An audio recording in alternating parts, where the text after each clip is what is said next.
Si Tokodo ay isang mahina at may sakit na pasyente na pumanaw sa ospital at muling isinilang bilang isang Diyos. Matapos ang huling sesyon ng paglalaro habang nasa kama ng ospital ay tuluyan siyang bumigay sa kanyang karamdaman, ngunit makalipas lamang ang ilang minuto ay nagising siya sa isang trono sa gitna ng masukal na kagubatan. Natural na ikinagulat niya ito, ngunit ang tunay na pagkabigla ay nagsimula nang biglang lumitaw ang isang magandang elf at sinabing matagal na siyang hinihintay. Si Ato ay isang karakter mula sa larong Pantasya na nilalaro niya noong gabing siya ay binawian ng buhay, kaya't ang katotohanang nakatayo ito ngayon sa harap niya ay tila imposibleng paniwalaan.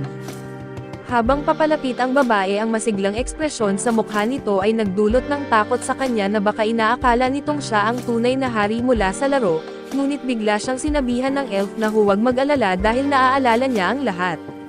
Muling nabigla si Tako kaya't nagsimula ng ikwento ng babae ang lahat ng pagkakataong nagsimulang muli ang laro, kung paano siya umangat hanggang sa maging panguna sa pandaigdigang ranggo ng sistema sa laro.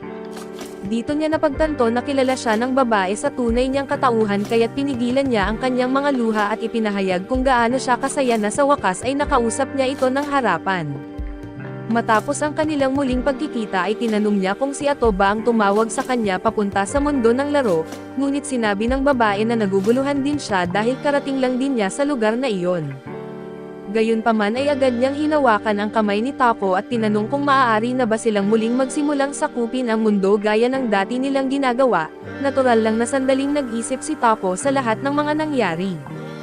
Ngunit sa halip na itoon ang pansin sa katotohanan mula sa isang ospital ay naging isang virtual na hari siya sa loob ng isang gabi.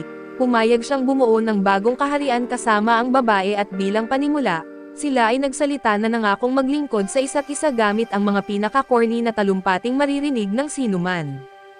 Bago pa man magpatawag si Tako ng isang scout beast na animoy, isang mutant na tipaklong na isinawsaw sa dumi, dahil karaniwan nito ay puno ng mapanganib at labis na makapangyarihang mga nilalang ang mundo ng laro, nagpasya silang pareho na ang pinakamainam na hakbang ay makakuha muna ng malinaw na tanaw sa paligid bago magsimula sa anumang misyon. Sa ganitong paraan ay pinadala ni Tako ang tipaklong mula sa impyerno sa gubat at agad na kumonekta sa nakakatakot nitong mga mata upang makita ang lahat ng mahahanap nito. Pinuri siya ni Ato sa pagiging malakas at sa kakayahang lumikha ng scout.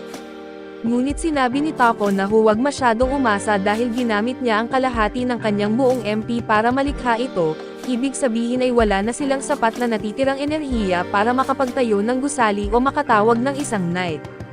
Agad namang ginamit ni Ato ang pagkakataon upang ipakita ang sarili na may silbi, ngunit mabilis siyang pinaalalahanan ni Tako na nasa antas pa rin siya kung saan kahit ang pinakamahinang ligaw na aso ay kayang durugan siya.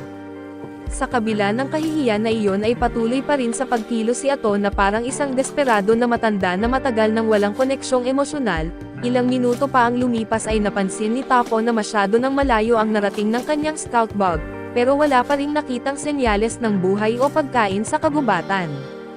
Kaya't sinabi niya kay Ato na maaaring magtagal pa bago sila makahanap ng paraan upang makausad at nang subukang humingi ng tawad ni Ato dahil sa pagiging walang silbi, sinabi ni Tako na huwag na siyang mag-alala, dahil nasisiyahan siya sa simpleng pagiging magkasama nila. Kasunod nito ay bigla na lang lumapit si Ato upang ipakita kung gaano siya kasaya sa pagpapahalaga na ibinibigay ni Tako. Sa mismong sandaling iyon ay natagpuan ng scout bug ang isang maliit na grupo ng mga dark elf na nagkakampo sa loob ng kagubatan. Nagulat si Tako dahil hindi niya inakalang makakakita siya ng buong lahi na basta na lang namumuhay sa gitna ng gubat.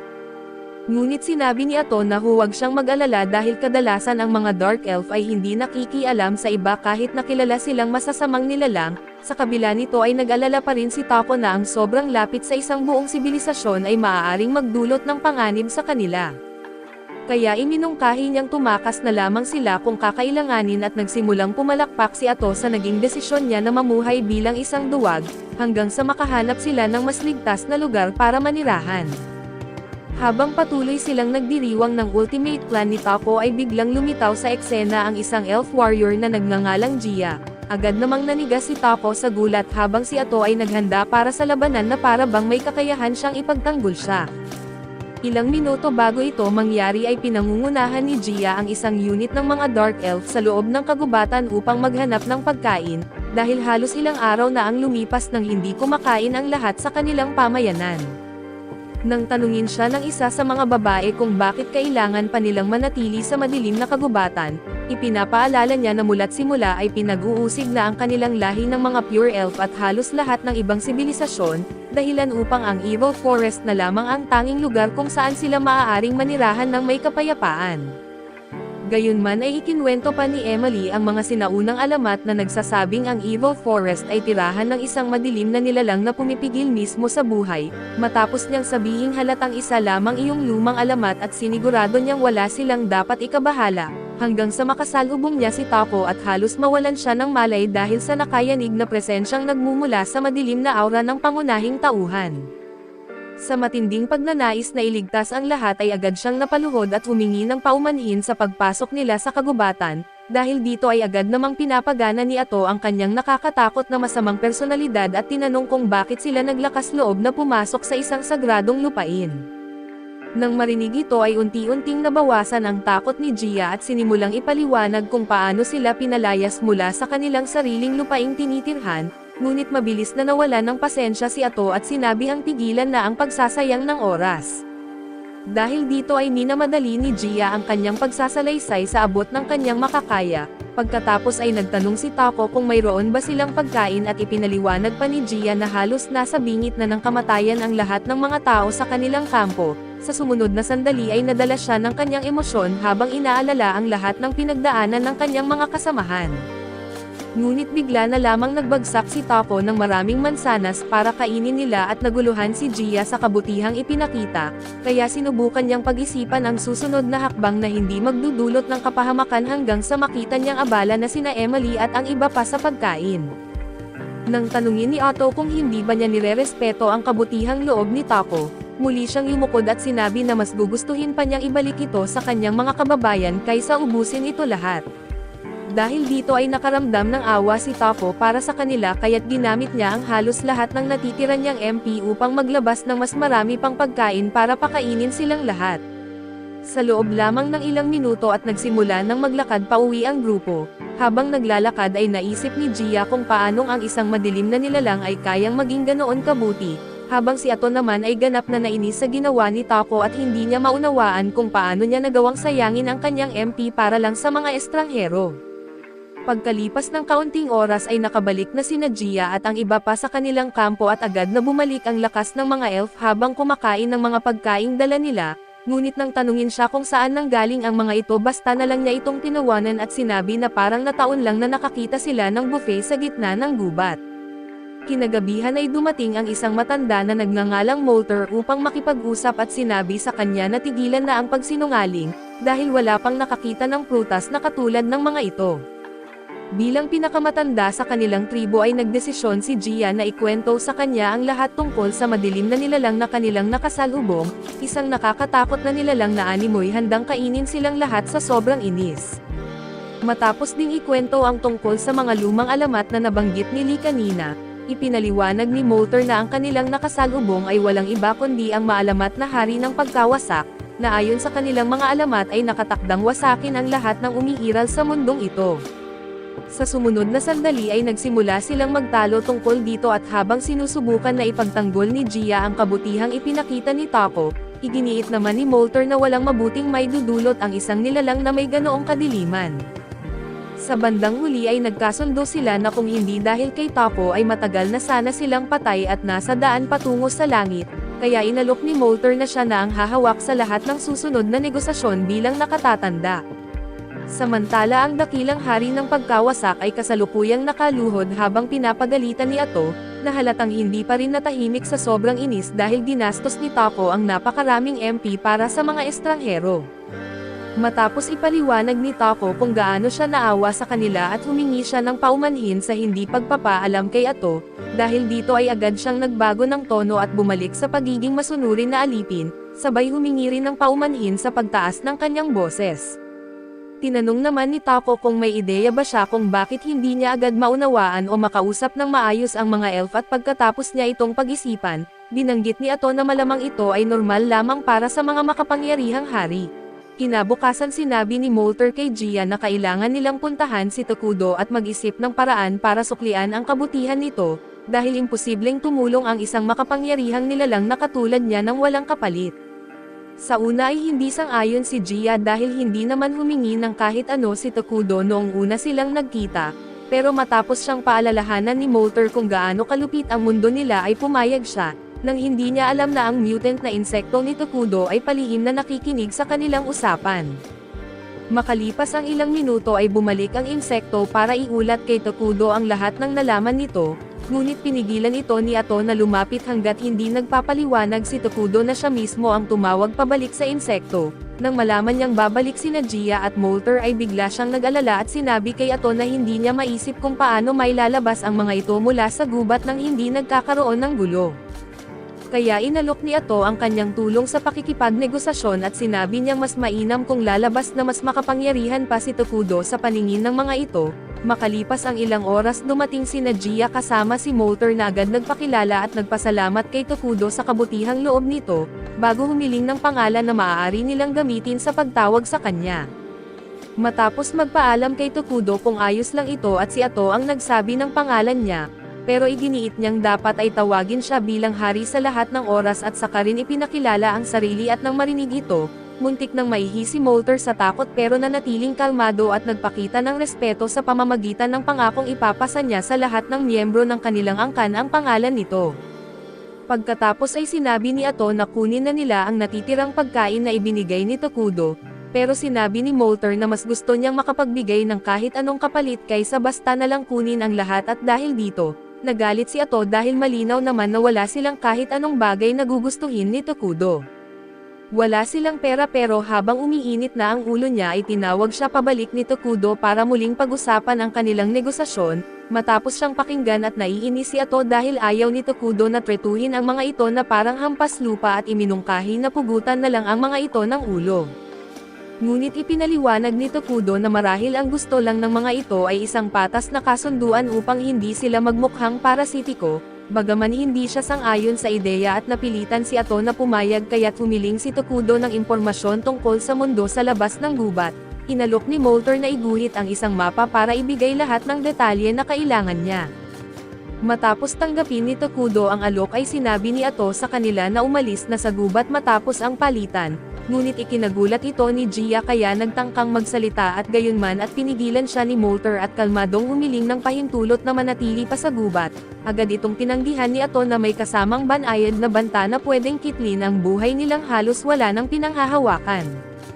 Tumayo na sila para umalis subalit napansin ni Tokudo ang lungkot sa kanilang mga mukha at inalok silang manatili kung papayag silang maging mamamayan niya. Nang marinig ito ay dinala siya ni Ato sa isang tabi para tanungin kung seryoso ba talaga siya, kaya ipinaliwanag ni Tokudo na kung gagawin niyang masasamang nilalang ang mga ito at tatanggapin sa kanyang bansa, magiging madali ang pakikipamuhay sa isa't isa. Nang igiit pa rin ni Ato na mas okay kung ang mga halimaw sa laro na lang ang gamitin niya, pinapaalala ni Tokudo kung gaano kakilakilabot ang itsura ng mga iyon kaya't pumayag si Ato na mas mabuting ang gawing Dark Elves ang mga mamamayan niya at ipinaliwanag ang bagong kasunduan kina Gia at Molter. Gayunpaman ay nag-alala si Molter tungkol sa magiging kapalaran ng kanilang lahi, kaya nilinaw ni Ato na magiging masasamang nilalang sila at sinabing pag-isipan nila itong mabuti at gamitin ang oras na kailangan nila sa pagdedesisyon. Makalipas ang ilang araw ay tumulak sina Tokudo at Ato sa gubat para hanapin ang kampo ni Gia. Matapos magreklamo si Ato tungkol sa kung gaano katagal bago sila makapagdesisyon, sinabi ni Tokudo na unawain na lang sila dahil malamang ay mahirap para sa kanila ang magpasya na maging masasamang nilalang. Ilang sandali pa ay narating na nila ang kampo at nang makita sila ng mga duwende, agad na napaluhod ang lahat bilang paggalang at dahan-dahan na naglakad si Tokudo sa gitna nila, at dahil sa kanyang banal na aura at napahandusay pa ang isa sa sobrang tindi nito. Agad namang binalaan ni Gia ang lahat na huwag titingin ng diretso sa kanya kaya't nanatili silang nakayuko hanggang sa marating niya ang trono. Matapos tanggapin ni Ato ang mga duwende bilang bagong miyembro ng kanilang bansa, pinasok ni Tokudo ang utos para gawing masasamang nilalang ang mga ito. Kaya ipinaliwanag ni Ato kung gaano magiging mapayapa ang buhay nila ngayon na tinanggap na nila ang pamumuno ni Tokudo. Gayunpaman ay nakaramdam ng pagdududa si Gia dahil inaasahan niya ang isang matinding pagsabog ng enerhiya matapos ang pagbabagong anyo nila bilang masasamang nilalang. Sa sumunod na sandali ay biglang tumigas ang kanyang puso dahil sa sakit at galit habang nananambalik ang lahat ng madidilim na emosyon mula sa lahat ng pagdurusang kanilang pinagdaanan. Nang kumalat ito sa iba pang mga duwende at tinanong ni Tokudo kung ayos lang ba sila kaya hindi na napigilan ni Gia ang kanyang luha, dahil hindi niya inakala na makakaramdam siya ng ganitong malasakit mula kay Tokudo. Ilang araw ang lumipas at nawalan ng kontrol si Tokudo nang makita niya ang mapa ng kontinente na iginuhit ni Molter. Ibinigay niya ito kay Ato at nagsimulang magpanik dahil may dalawang bansa na may sapat na lakas militar para sunugin sila pati na ang buong kagubatan. Pagkatapos silipin ito ay sumama rin si Ato sa kanya sa lupa sa sobrang gulat, hanggang sa mapansin nila na ang pagkakaroon ng mga Dark Elf ay makatutulong ng malaki sa pagsasaliksik at pagpapaunlad ng kanilang bagong bansa. Bigla ay narinig ni Ato na paparating na sila kaya't mabilis silang umupo sa trono upang hindi mawalan ng aura points bago pumasok sina Molter kasama sina Gia at Emily. Pagkaupo pa lang nila ay nagsimula ng magbigay ng labis na papuri. Agad silang pinatigil ni Ato at ipinaliwanag na sila ang magiging kinatawan ng bansa sa harap ng mga mamamayan at mangunguna sa pag-unlad nito. Pagkatapos italaga si Molter sa infrastruktura at linawing mataas ang inaasahan sa kanya dahil sa kakayahan niyang gumamit ng mahika, ibinigay naman kay Gia ang tungkulin ng pagbuo ng isang hukbo at agad namang nag-ingay si Gia tungkol sa kung paanong titirahin ng kanyang mga tauhan ang sino mang lalaban kay Tokudo. Nagulat dito ang sinasabing madilim na pinuno kaya't agad niyang sinabi kay Gia na kalma lang dahil ang karahasan ay para lamang sa mga barbaro. Habang nahihirapan si Gia na intindihin kung bakit ayaw ng madilim na hari ng karahasan, tumayo si Molter at nangakong gagawin niya ang kanyang makakaya. Hindi tulad ng kanyang dugong uhaw na kasama ay pinaalalahanan sila ni Tokudo na magtanim muli ng mga puno matapos pumutol ng mga kahoy para sa konstruksyon, pero muling naguluhan ang dalawa dahil hindi nila alam kung ano ang ibig niyang sabihin. Doon napagtanto ni Tokudo na ang mundo nila ay nahuhuli pa pagdating sa kaalaman sa mahika kaya't natuwa siya, dahil malamang ganoon din ang sitwasyon sa iba pang mga bansa at matapos ipaliwanag kung paano muling magtanim ng mga puno sa gubat, nagsimula na namang purihin ni Ato si Tokudo at sinabing maswerte sila na siya ang kanilang hari. Pero sumali rin si Emily sa papuri at ibinunyag na ang mga buto na nakuha niya mula sa mga prutas ni Tokudo ay nagsimula ng tumubo. Labis itong ikinagulat ng dalawa kaso naalala bigla ni Tokudo ang isang emergency production skill na hindi niya nabigyang pansin noon, kaya agad niya itong sinubukan sa pamamagitan ng paglikha ng isang barya. Samantala sa banal na kaharian ng Qualia, isang sobrang gandang madre ang kakakatanggap lang ng isang pangitain tungkol kay Takyodo, kaya gusto niyang pabisitahin siya ng isang kardinal na bagong dating upang tingnan ang tungkol dito. Nabalitaan ng banal na imperyo na may madilim na presensya sa kagubatan kaya't ipinadala ang banal na santa kasama ng obispo at ilang kabalyero para magsiyasat. Narinig na ng mga kabalyero ang mga kwento tungkol sa kapangyarihan ng santa pero sa nakita nila, isa lang siyang ordinaryong babae. Ngunit nang makasalubong nila ang isang grupo ng mga goblin, ipinakita niya kung bakit siya ay iginagalang sa simbahan at sa ilalim ng Diyos na si Hilrose. Ang mga nilalang na gaya ng goblin ay itinuturing na kasamaan na kailangang lipulin. Kaya sa isang iglap ng kanyang baston ay nililipon niya ang mga ito sa apoy ng banal na apoy hanggang maging abo, nabigla ang lahat ng kabalyero sa kanilang nasaksihan kaya't ipinaliwanag ng kardinal na ang kakayahan ni Selena ang isa sa mga dahilan kung bakit nananatiling payapa ang ugnayan ng imperyo at ng mga duwende, at kung bakit napapalayas nila ang kasamaan sa Idoria. Kaya siya ay kinikilala bilang isa sa 7 dakilang santa sa buong kontinente at tinanong ni Selena ang kardinal kung may balita na tungkol sa masamang senyales na naramdaman niya sa lupaing ito, pero binanggit ng kardinal na hindi siya basta-basta pwedeng magpadala ng mga paladin para imbestigahan ang lugar. Sa kanilang bansa ang pagpapakita ng interes sa timog ay itinuturing na walang saysay, kaya imposibleng payagan ng sentral na simbahan ang paggamit ng mga paladin ng walang sapat na dahilan. Kaya sinabi ni Lena na kung hindi siya magpapadala ng paladin ay siya na mismo ang mag-iimbestiga. Pero sinabihan siya ng kardinal na hindi rin siya pwedeng pumunta dahil bilang isang santa, lahat ng kanyang kilos ay nakaapekto sa reputasyon ng simbahan at nakita niyang hindi umaatras si Selena kaya't nagpasya siyang magpadala na lang ng sarili niyang mga sundalo para mag-imbestiga. Kaso habang paalis na siya ay palihim niyang minura si Selena sa ilalim ng kanyang hininga dahil sa pagiging matigas ng ulo nito. Samantala sa Maya ay abala ang lahat ng Dark Elf sa pagtatayo at sa wakas ay natapos na nila ang trono. Masaya si Tokudo dahil hindi na siya matutulog sa labas at isa na namang hakbang ito papunta sa kanyang layuning pagsakop sa mundo. Dumating ang mga tagapamahala ni Tokudo para sa pulong tungkol sa mga suliraning panloob ng bansa. May magandang balita sila dahil natapos na nilang edisenyo ang bagong kasuotan na hiniling ni Tokudo at lalo siyang natuwa dahil sawa na siyang magsuot ng pajama araw-araw. Masaya si Naoto at ang iba pa na nagustuhan ni Tokudo ang bagong damit pero may mas mahalaga pa silang kailangang talakayin, kaya oras na para simulan ang pulong. Pero tila hindi makafocus si Tokudo sa meeting dahil abala siya sa paghanga sa kanyang bagong suot, kaya iminungkahi ni Ato na simulan na lang ang pulong kahit wala siya at unang nagtanong si Molter kay Ato kung anong gusali ang dapat nilang unahin. Bukod sa trono ay wala pa talaga silang ibang naitatayo at nakaayos na ang lupa at nalinis na ang mga sanga sa paligid, kaya sabi nito na unahin nila ang paggawa ng pasilidad para sa paggawa ng pagkain dahil pinakamahalaga na mapakain ang lahat ng mamamayan. Nagtaka si Molter kung bakit kailangang mag-alala sa pagkain dahil kaya namang lumikha ni Tokudo gamit ang kanyang kapangyarihan, pero sabi ni Ato na hindi sila pwedeng umasa palagi kay Tokudo dahil paano kung wala siya at pumayag si Molter na tama siya, kaya sabi ni Ato na kailangan na nilang magsimula agad at inilabas niya ang isang bagay. Natakot si Molter sa nakita niya at tinanong si Ato kung ano iyon at sabi niya na ito ay isang flesh tree. Hindi maganda ang tunog nito at mas nakakatakot pa ang paliwanag at isa daw itong espesyal na puno na namumunga ng karne na ang lasa ay parang laman ng tao. Ayon kay Ato ito ang unang hakbang sa kanilang plano para sa produksyon ng pagkain. Pero hindi sang-ayon sina Molter, Gia at Emil dahil alam nilang karamihan ay hindi kakain ng karne na parang laman ng tao ang lasa, kaya nangako si Ato na maghahanap din sila ng ibang mapagkukunan ng pagkain sa hinaharap at sa ngayon, kailangan nila ng lugar kung saan iimbak ang karne mula sa punong iyon. Kaya si Emil ay nagboluntaryong magtayo ng imbakan para rito at kung hindi pa sapat ang pagiging nakakatakot ng flesh tree, nakakapagsalita rin ito sa kung anong dahilan at ang susunod sa agenda nila ay ang pananaliksik, dahil kailangan nilang makakuha ng pinakabagong teknolohiya para mabilis silang umunlad.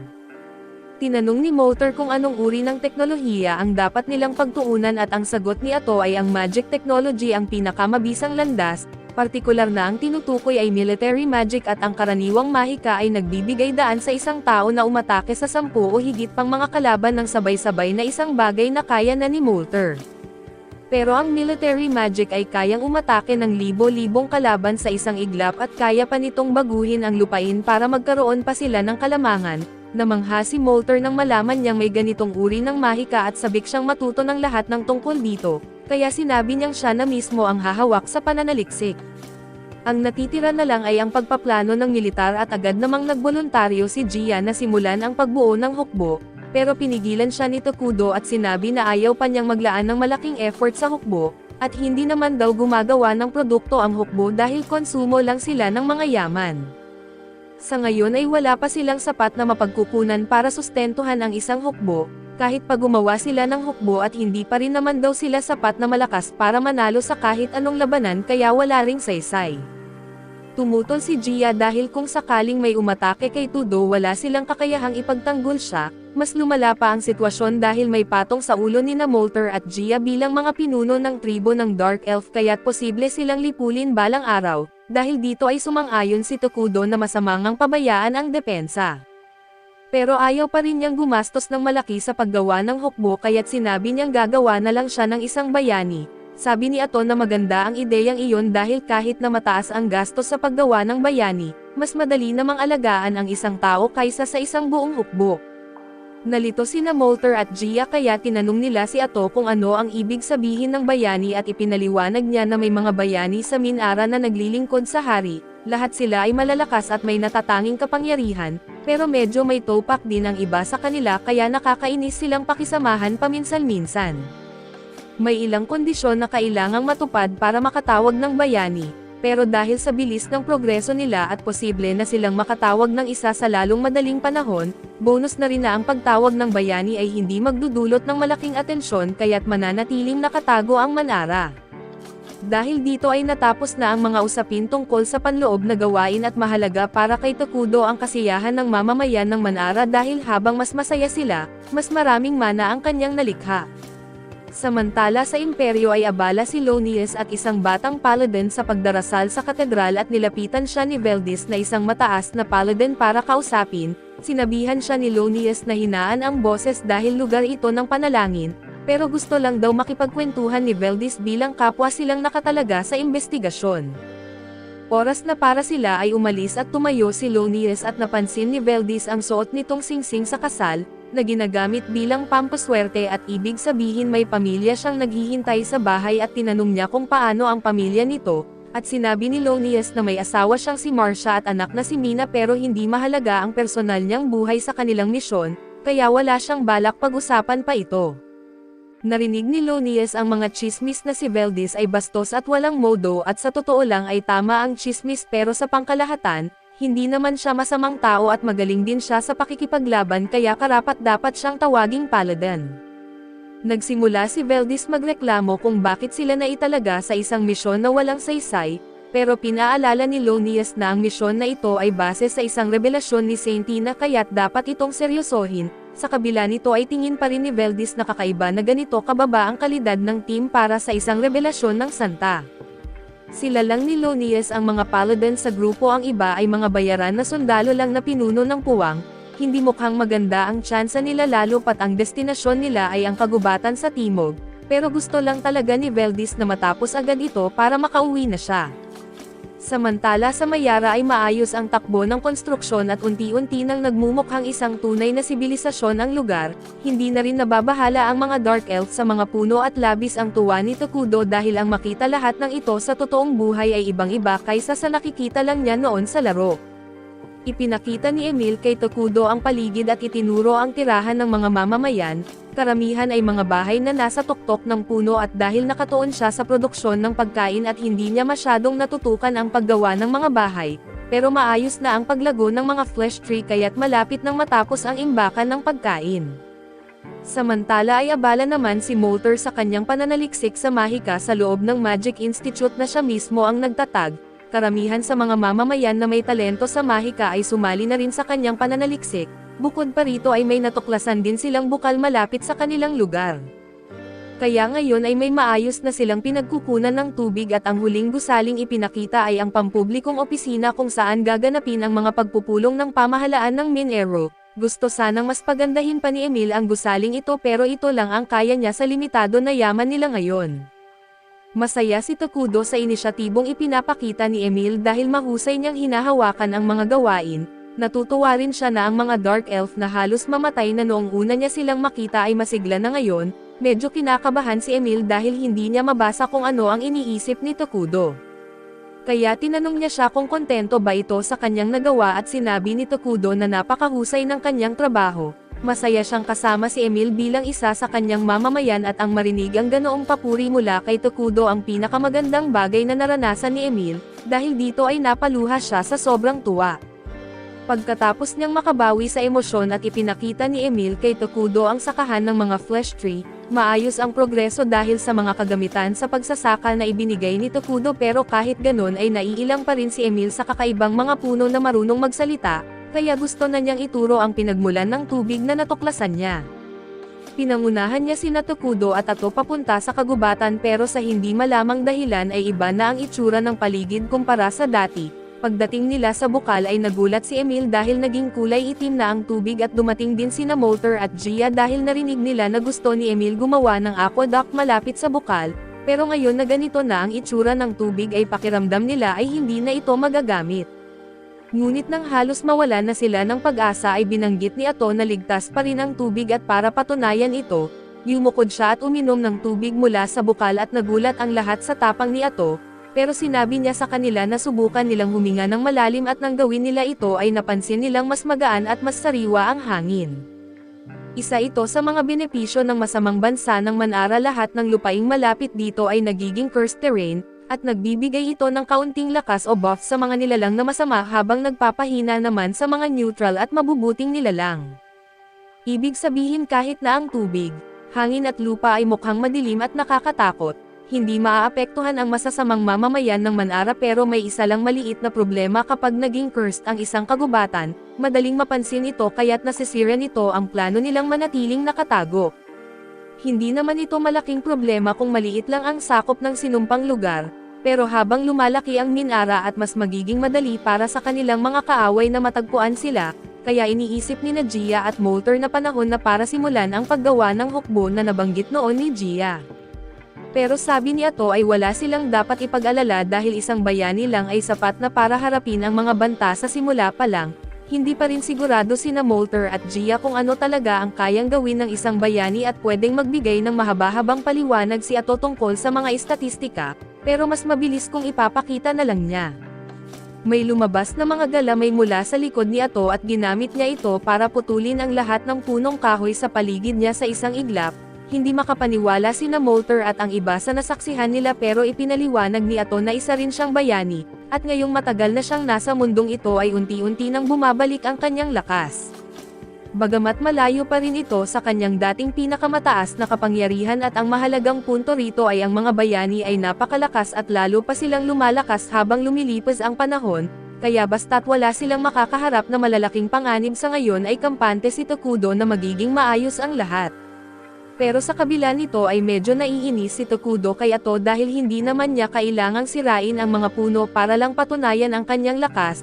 Hangang-hanga pa rin sina Molter at Gia sa kapangyarihang taglay ni Tokudo at sabik silang magtayo ng isang palasyo na nararapat sa isang tulad niya. Pero para kay Tokudo na isa lang iyong malaking pagsasayang ng yaman kaya't sinabi niyang hindi niya iyon kailangan, ngunit mapilit sina Molter, Gia at Emil at pakiramdam daw nila ay magiging malaking kasalanan kung hindi siya magkakaroon ng palasyo bilang kanilang pinuno. Dahil sa tindi ng paniniwala nila ay sinabi ni Ato kay Tokudo na kahit isa lang na maid, makakatulong iyon para masisiyahan sila at inamin ni Tokudo na cool rin naman magkaroon ng palasyo at pangarap din talaga niya na makagawa ng isang lumulutang na kastilyo balang araw, kaya naisip niyang simulan na ito habang maayos ang takbo ng lahat. Pero ang hindi niya alam ay dahan-dahan nang lumalapit ang mga paladin papunta sa madilim na kontinente at tiyak na magkakaroon ng sagupaan kapag natuklasan nila ang Manara. Habang naglalakbay sila ay pinuri ni Valdez si Lonius sa mahusay nitong pagkuha ng maraming bayaran na mandirigma. Sagot ni Lonius na hindi raw naging madali lalo na't karamihan sa mga bayaran na sundalo sa lugar ay nasa Hilaga ngayon. Bigla kasing may lumitaw na grupo ng mga barbaro sa Hilagang probinsya at nagsimula silang manira at magnakaw sa mga kalapit na nayon, kaya ipinadala ang banal na babae at ang kanyang hukbo para harapin sila, pero kahit ganoon ay masama pa rin ang sitwasyon sa Hilaga. Kaya sabi ng isang bayaran na mandirigma ay buti na lang at hindi sila ang ipinapaglaban sa mga barbaro, pero may isa pang mandirigma na nagsabi na baka sulit din ang labanan sa Hilaga dahil balitang malaki ang bayad doon. Ngunit may kumakalat ding chismis na may nakita raw na mangkukulam sa lugar na iyon at ayaw nilang makasagupan ng ganoon. Sabi ni Veldas na wala nang saysay pag-usapan pa yun at totoo man o hindi ang tungkol sa mangkukulam sa Hilaga. Imposible naman silang magkita dahil papunta sila sa isinumpang lupain sa timog, paglaon ay dumating ang grupo sa isang malapit na bayan para magpalipas ng gabi.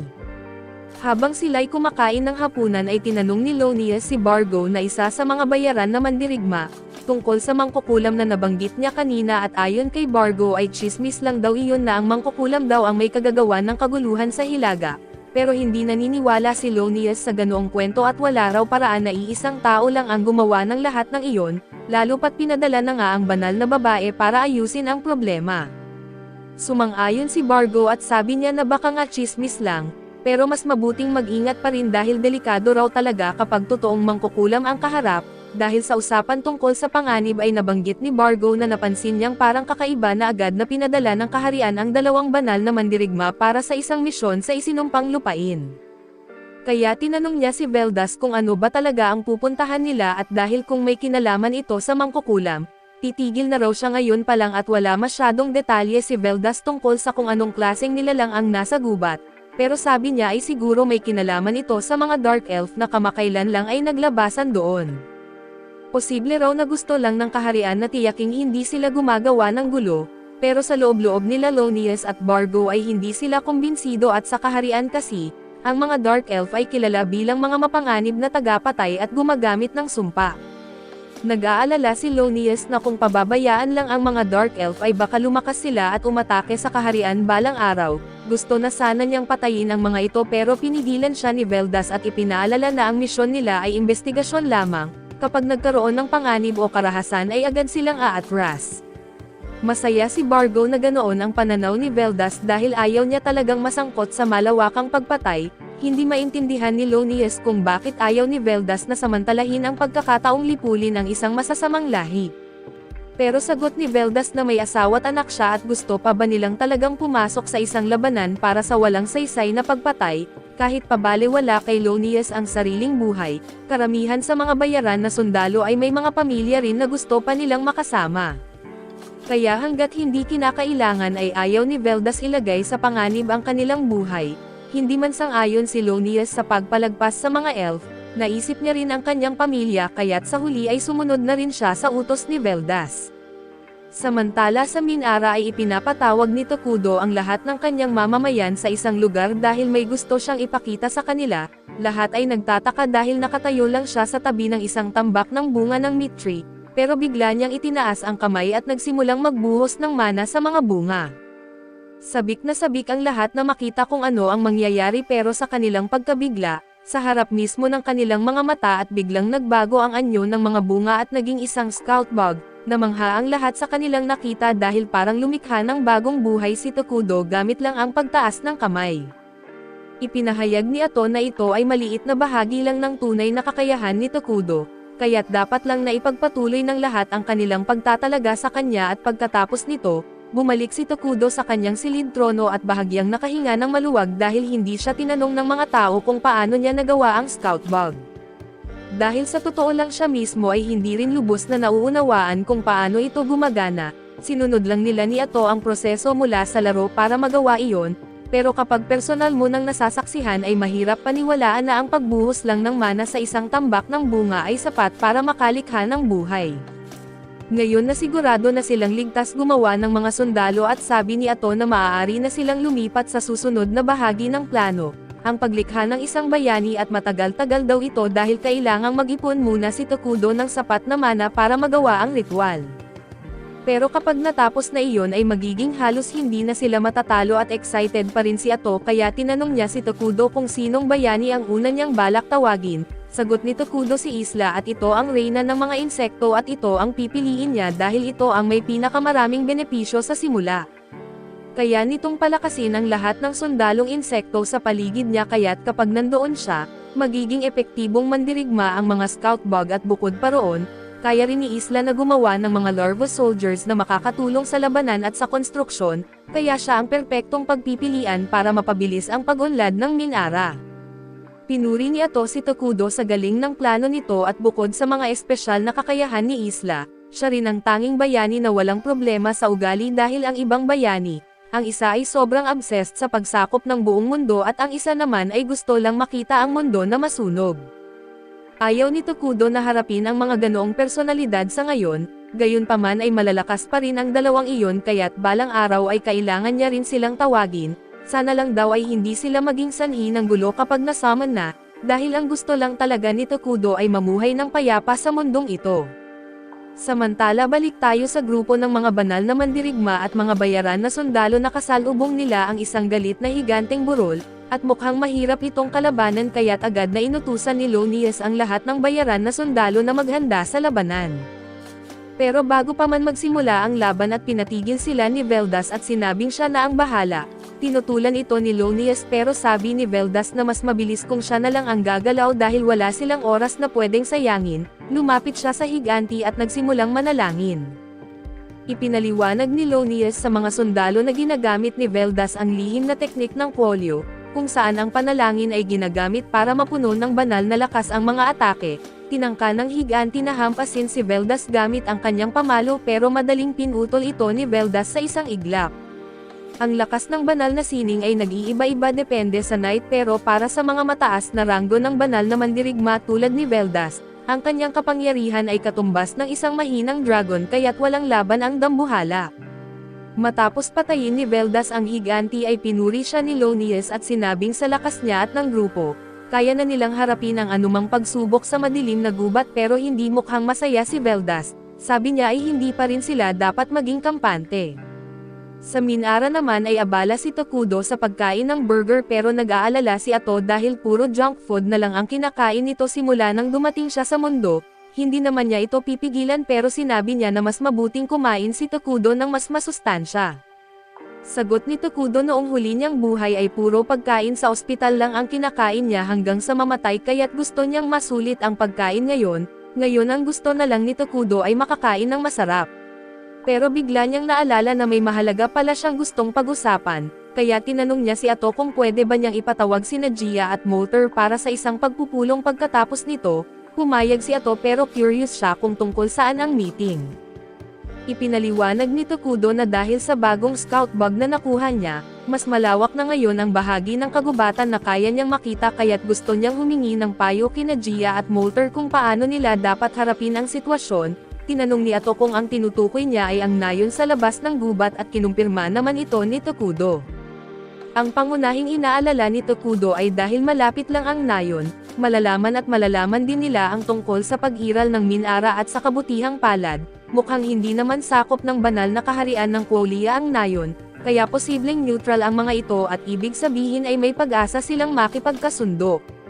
Ngunit kung may ibang grupo ang dumating at magiging problema iyon dahil malamang na may misyon ang sino mang lumakbay ng ganoon kalayo. Sabi ni Tokudo kay Ato na hindi pa naman kailangan mag-alala ng sobra dahil wala pa namang ebidensya na may nakatuklas sa kanilang kinaroroonan. Biniro siya ni Ato at sinabing ang mga linyang gaya niyon ay kadalasang masama ang kahihinatnan para sa bida. Natawa si Tokudo sa biro niya pero bigla siyang natigilan nang napagtanto niyang may mga tao nga talagang dumating. Ang mas masama pa ay mukhang grupo sila ng mga armadong sundalo kaya tiyak na hindi sila narito para sa mapayapang usapan.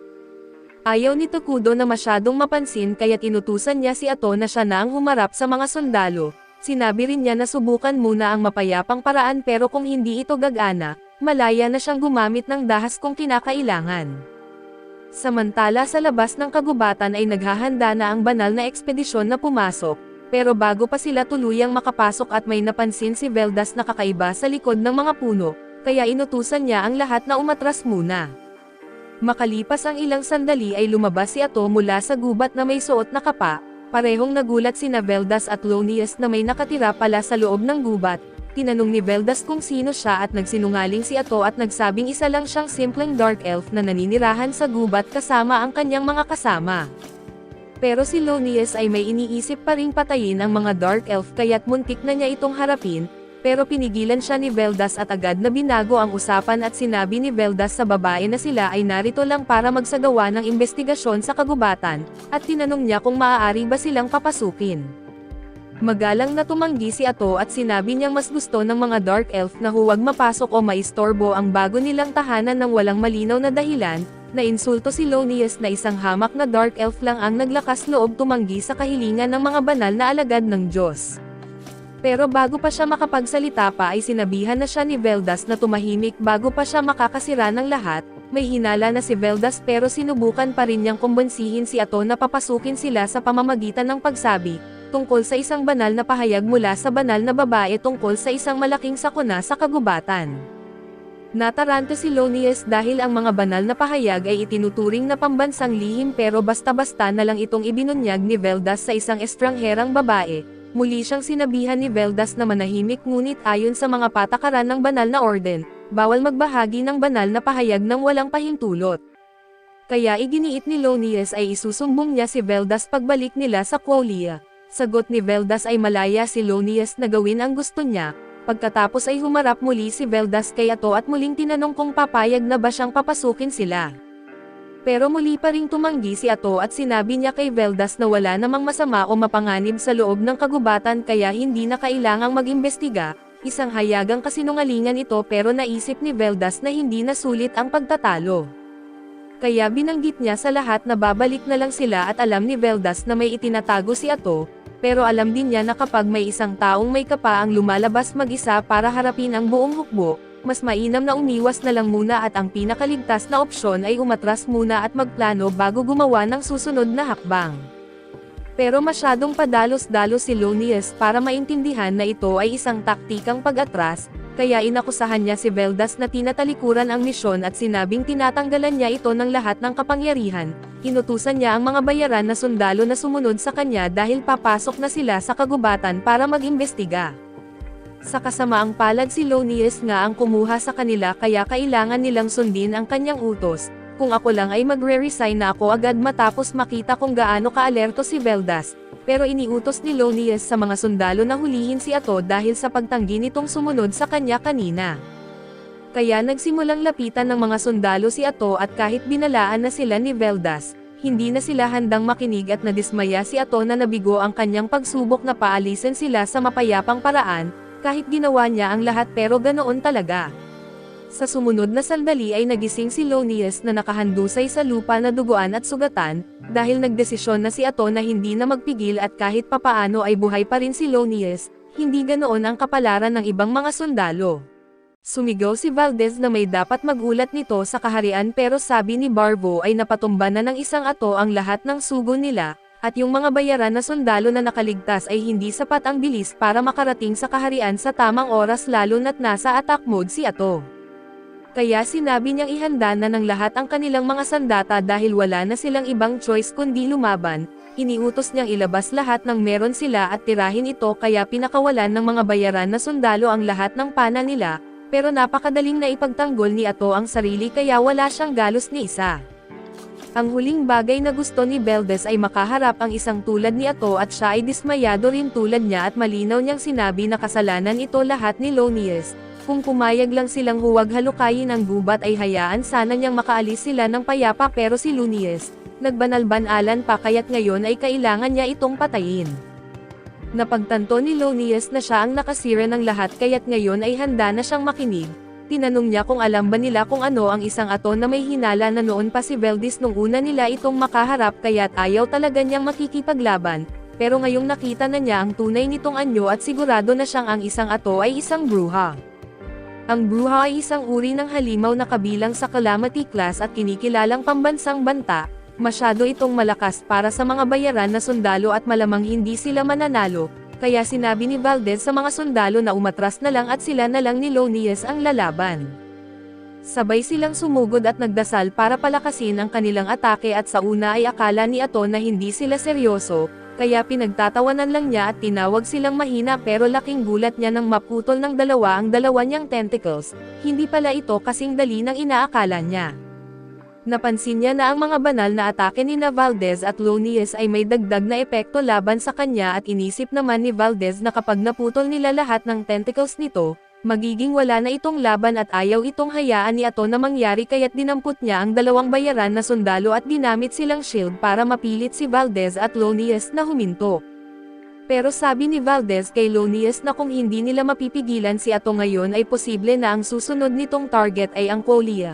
Kaya para sa ikabubuti ng kanilang bansa ay kailangan may isakripisyo at ayaw man ni Lonius pero pumayag siya, kaya itinuloy nila ang pagsugod at pinutol pati ang dalawang tentacles ni Ato kasama na rin ang dalawang bihag. Gulat na gulat siya na nagawa nilang patayin ang sarili nilang kasamahan ng ganoon lang at sa sandaling iyon, parang nasa alanganin na si Ato pero sa totoo lang ay laro-laro lang pala ito para sa kanya. Pagkalipas ng ilang segundo ay may ilang tentacles na biglang lumitaw mula sa lupa at itinarak si Valdez ng maraming beses. Sa huli niyang hininga ay sinabi niya kay Lonius na tumakbo na palayo at ilang sandali lang, tinapos na siya ni Ato sa pamamagitan ng tentacle sa ulo at di makapaniwala si Lonius sa nangyari dahil akala niya ay naputol na nila lahat ng tentacle ni Ato, pero kahit totoo iyon ay hindi naman kailanman sinabi ni Ato na hindi siya makakagawa ng bago. Sa katunayan kaya niyang lumikha ng kahit ilang tentacle na gusto niya at mula pa sa simula, kaya pala nilalaro lang niya sila mula umpisa pa lang at matapos ang nakita nila ay nawalan na ng loob lumaban ang lahat ng bayaran na sundalo, at si Ato ay halatang hindi rin interesado na may makakaligtas pa sa kanila. Kaya inutusan ni Lonius ang lahat na tumakbo ng mabilis hanggat maaari at umaasa siyang kung magsisipagtakbuhan sila sa iba't ibang direksyon, baka kahit isa man lang sa kanila ang makabalik sa kaharian at may salaysay ang nangyari. Agad na ibinagsak ng mga bayaran na sundalo ang kanilang mga sandata at nagtakbuhan at si Ato ay wala namang ganang habulin sila, kaya pinabayaan na lang niyang makatakas ang mga ito at bagamat sinabi niyang sana'y ganoon na lang sana ang ginawa nila simula pa lang, dahil nakatipid pa sana siya ng pagod. Nagpasya si Lonius na may one para abalahin si Ato kaya't umatake siya gamit ang kanyang banal na espada pero sa matinding gulat at pagkadismaya niya ay hinarang ito ni Ato gamit din ang parehong teknik ng banal na espada. hindi niya maintindihan kung paanong ang isang masamang nilalang ay may alam ng ganitong teknik at sa normal na sitwasyon ay imposible dapat iyon. Pero nung napatay ni Ato si Valdez ay inabsorb niya hindi lang ang karanasan nito kundi pati lahat ng teknik sa espada kaya't ngayon, kasing sanay na rin siya gaya ng dati nitong kalaban at sinimulan niyang atakihin si Lonius gamit ang mga teknik ni Valdez, at hindi niya mapigilan na purihin ito dahil talagang karapat-dapat daw si Valdez na tawaging elite. Sayang lang at namatay ito dahil hindi napigilan ni Lonius ang sarili niyang bibig at pagkatapos ay inasal niya si Lonius. Tinanong kung naisip ba niya kung makakauwi pa siya sa asawa at anak niya pero hindi naman binanggit ni Lonius ang tungkol doon. Doon niya na-realize na hindi lang pala kakayahan ni Valdez ang nakuha ni Ato, nakuha rin niya ang lahat ng alaala nito at kung kaya pala ni Ato ang ganun ibig sabihin, lalo pa siyang lalakas sa bawat tao na napapatay niya at tinanong ni Ato si Lonius kung gusto ba niyang malaman ang huling iniisip ni Valdez bago siya patayin. Gaya ng isang mabuting tao ay iniisip pa rin daw ni Valdez ang kaligtasan ng kanyang mga kasamahan hanggang sa huling sandali, pero hindi ganoon si Lonius at sinubukan pa niyang ipagtanggol ang sarili at sinabing nakatakas na ang ibang mga sundalo para magulat ng nangyari, kaya hindi raw tuluyang palpak ang misyon. Pero sagot ni Ato na patay na silang lahat at hindi man daw siya mismo ang humahabol, hindi rin naman ibig sabihin na papayagan niyang makaalis ang mga ito at hindi rin niya kailanman sinabing mag-isa lang siya, bago pa man tumakbo ang mga sundalo ay iniutos na niya sa mga Dark Elf na huwag hayaang may makatakas na nabubuhay kaya't agad pinatay ang mga ito sunod-sunod.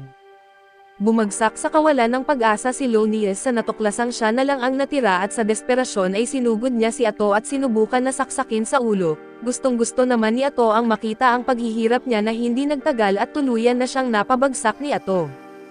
Pero bago siya tuluyang patayin ay inasar pa siya ni Ato at sinabi kung paano sana ang naging takbo ng lahat kung nakinig lang sila at sana nakauwi sila ng ligtas, sana nakita pa niya ulit ang asawa at anak niya at sana nabuhay sila ng payapa, na walang kaalam-alam sa panganib na nasa gubat.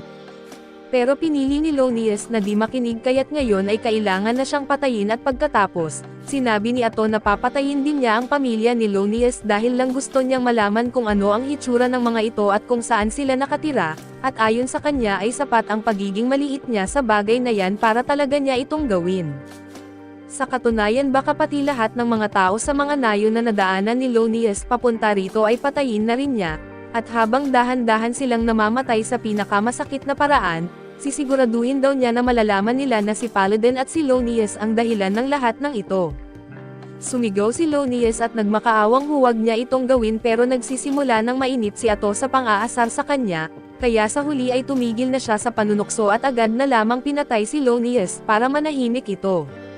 Pagkamatay ni Lonius, lumapit si Gio kay Ato para i-report na siya at ang kanyang mga tauhan ay matagumpay nang pinatay ang lahat ng mga bayaran na sundalong tumakbo, ibig sabihin ay wala nang makakapagsumbong tungkol sa mga nangyari ngayong araw. Nagpasalamat si Ato sa kanya sa maayos na trabaho at inutusan siyang ayusin na rin ang pagtatapon ng mga bangkay pero bago siya umalis, may tinanong si Gio at gusto niyang malaman kung seryoso ba talaga si Ato sa sinabi nitong papatayin niya ang pamilya ni Lonius at lahat ng nakausap nito sa buong buhay niya. Sagot ni Ato ay sinasabi lang daw niya yun para takutin si Lonius, hindi naman daw talaga niya balak magpatayan ng buong angkan at bukod pa roon, masyado raw matrabaho yun at ayaw niyang lumaban kung hindi naman kailangan pero higit sa lahat, hindi siya pwedeng magsayang ng oras sa pakikipagkwentuhan dahil may mahalaga siyang kailangang pag-usapan kay Takuto. Bago pa nagsimula ang laban ay narinig na ni Ato si Valdez na tinawag siyang bruha at kahit na ang klase niya ay isang hero, nabanggit din nito ang tungkol sa isang bruha na nasa Hilaga at ang kaso ayon kay Takuto, wala naman siyang narinig kailanman tungkol sa klaseng witch sa laro. Kaya't naniniwala si Ato na iba talaga ang mundong ito kumpara sa laro na nakasanayan nila at si Takudo rin ay may kutob na ganoon na nga ang kaso, kaya kahit nakaramihan ng mga tampok sa laro ay gumagana pa rin dito, mas mabuti na raw isipin nilang magkaiba ang mga mechanics ng mundong ito. Sa kabutihang palad ay hindi naman lahat ng pagkakaibang ito ay masama at sa katunayan, mas pinahusay pa nga ang abilidad ni Ato na kumuha ng kakayahan mula sa mga pinapatay niya, ngayon ay kaya na rin niyang makakuha ng bahagi ng mga alaala ng tao na iyon. Dahil dito ay nakakalap sila ng maraming impormasyon tungkol sa kasalukuyang kalagayan ng Quolia mula sa grupo ng investigador na ipinadala sa lugar na ito, buti na lang at abala pa ang syudad ng Quolia sa kaguluhan sa Hilaga kaya't hindi pa nila magagawang tutukan ang Manara sa ngayon. Bagamat siguradong magdududa na sila sa pagkawala ng buong grupo ng investigador kaya't siguradong kikilos ang Quolia para alamin kung ano ang tunay na nangyari. Alam ito ni Tokudo pero ang Quolia ay wala pang kaalam-alam tungkol sa Minara, kaya hanggat hindi tanga ang mga pinuno nila at malamang hindi pa agad sila aatake. Sa ngayon ay mas nag-aalala si Tokudo tungkol sa kaguluhan sa Hilaga at sa bruhang sanhi nito. Sinubukan ni Ato na halukayin ang lahat ng posibleng impormasyon tungkol sa mga bruha gamit ang mga alaala ni Veldis, pero konti lang din ang alam ni Veldis tungkol sa kanila. Pero isang bagay ang malinaw sa kanyang alaala at ang bruha sa Hilaga ay kayang magdulot ng pinsalang pangmilitar sa buong hukbo ng Quolia. Mag-isa lang ang pangalan niya at ito ay Arakino at samantala sa Northern Territory, katatapos lang sirain ni Arakino ang isa pang nayon at ngayon ay naghahanda na siyang umatake sa susunod. Ginagamit niya ang mga bangkay ng mga pinatay niyang taga-nayon at binubuhay muli ang mga ito bilang mga undead na tagasunod niya. Wala pang ideya si Tokudo kung ano talaga ang mga kakayahan ni Arakino.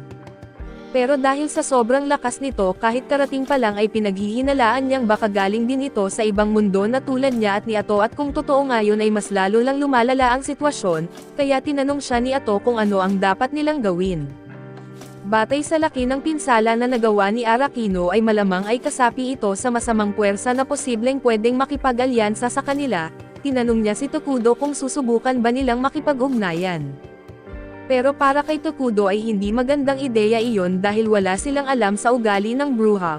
Medyo nadismaya si Ato na sa wakas ay maayos na sana ang lahat sa Minara pero heto na naman ang bagong gulo. Pinaalala ni Tokudo sa kanya na si Arakino ay nasa Hilaga pa kaya hindi pa sila ang target nito sa ngayon. Gayunpaman dahil sa mga bagong banta ay malinaw na kailangan na ng Minara ng mas matibay na depensa. Kaya plano ni Tokudo na lumikha ng isa pang hero sa lalong madaling panahon at dati ay balak niyang piliin si EA, pero sa dami ng bagong pangyayari ay kailangan niyang pumili ng mas angkop para sa labanan. Bukod pa roon ay kailangan na rin niyang muling pag-isipan ang estratehiyang pagtatago dahil sa mga di inaasahang tulad ng bruha. Kailangan na niyang bumuo ng alyansa sa isang kaharian at syempre ay hindi na pwede ang Quolia lalo na't matapos ang ginawa ni Ato sa mga paladin nila. Pero may bansa sa silangan ng kagubatan na neutral at wala pang kontak sa Minara at posibleng pwedeng kausapin. Kapag natapos na ang pagpapatayo ng palasyo sa Minara, balak ni Tokudo na puntahan at siyasatin ang bansang iyon at doon niya malalaman kung pwede silang makipagtulungan. Samantala sa isang lungsod sa silangan ay kasalukuyan silang inaatak ng mga barbaro, ginamit ng tagapagdala ng tungkod ang kidlat para lipulin ang mga ito at pinuri siya ng mga mamamayan dahil sa pagligtas sa syudad. Pero sabi niya ay masyado pang maaga para magdiwang dahil marami pa raw silang kailangang ayusin. Balik sa Minara ay tapos na sina Ato at Tokudo sa pag-uusap at paalis na si Ato pero bago siya umalis, gusto siyang humingi ng tawad at alam niyang hindi gusto ni Tokudo ang karahasang walang saysay, pero medyo nadala raw siya habang nakakaharap ang paladin. Pero tinitigan lang siya ni Tokudo at walang pakialam na tinanong kung bakit niya kailangang mag-alala tungkol doon. Bigla namang naalala ni Ato na kahit mabait si Tokudo at siya rin ang mismong katauhan ng kasamaan kaya't kaunti lang ang bagay na pwedeng gugulo sa kanya. Makalipas ang ilang panahon natapos din sa wakas ang palasyo ni Tokudo. Ito ang naging simula ng pag-unlad ng kanyang kaharian at excited siya dahil matagal na niyang gustong magkaroon ng malaking palasyo. Siniguro naman ni Ato na balang araw ay uunlad pa ito hanggang sa abot langit. Pero sa usapan nila tungkol sa palasyo ay napagtanto ni Ato na kahit hari si Tokudo ay wala pa siyang kahit isang tagapaglingkod, hindi niya masyadong pinag-isipan iyon noon pero nakakapanibago nga na walang personal na lingkod ang hari, kaya tinanong siya ni Ato kung may gusto ba siyang uri ng lingkod para mahanap niya ito para sa kanya.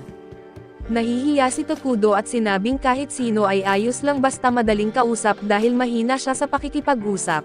Sa katunayan ay hindi pa nga siya nakikipag-usap ng maayos sa kahit sinong Dark Elf simula nang dumating siya rito. Pero iginiit ni Ato na marahil dahil nakikita siya ng mga ito na parang isang malaking tipo ng negatibong enerhiya. Gayunpaman ay sinabi niya na wala itong dapat ipag-alala dahil may perpekto siyang plano. Hindi gusto ni Tokudo ang sobrang sigla ni Ato pero hinayaan na lang niya para makita kung ano ang gagawin nito.